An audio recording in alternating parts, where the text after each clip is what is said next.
जर का तुमचे पैसे कुठे अडकलेले असतील, कोणाला उधार दिले असतील, कुठे अडकलेले असतील, तर त्याच्यासाठी हा उपाय सांगत आहे। हा उपाय तुम्हाला पौर्णिमेच्या रात्री करायचा आहे। त्याच्यासाठी तुम्हाला लिंबू लागेल आणि लवंग लागतील। 7 लवंग तुम्हाला लागणार आहेत आणि 1 लिंबू लागणार आहे।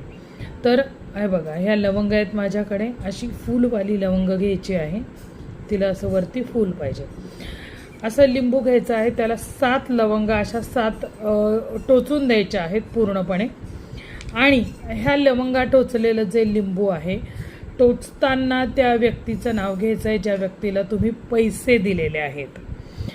आता ह्या लिंबूला पांढऱ्या कपड्यामध्ये बांधायचं आहे आणि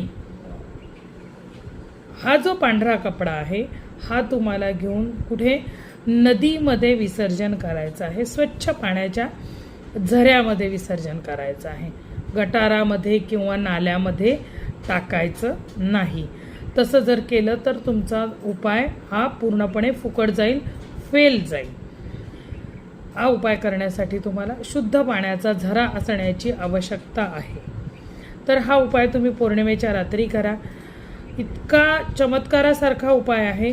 ती व्यक्ती तुम्हाला स्वतःहून कॉन्टॅक्ट करेल, कुणामार्फत पाठवेल किंवा स्वतः आणून देईल किंवा तुम्हाला कॉन्टॅक्ट करेल।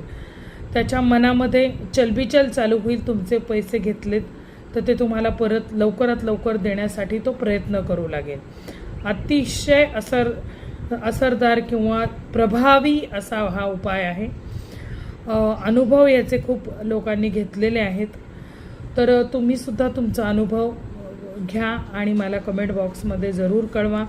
तुम्ही हा व्हिडिओ कोणत्या भागातून बघत आहात, कोणत्या गावातून बघत आहात आणि तुम्हाला जर का असंच काही एखादं व्हिडिओ बनवून पाहिजे असेल, माहिती पाहिजे असेल तर मला तशी कमेंट बॉक्समध्ये कमेंट करा। तुम्हाला नक्कीच त्याबद्दल माहिती पुढच्या व्हिडिओमध्ये पाठवीन। तोपर्यंत जय जगदंब, जय भवानी।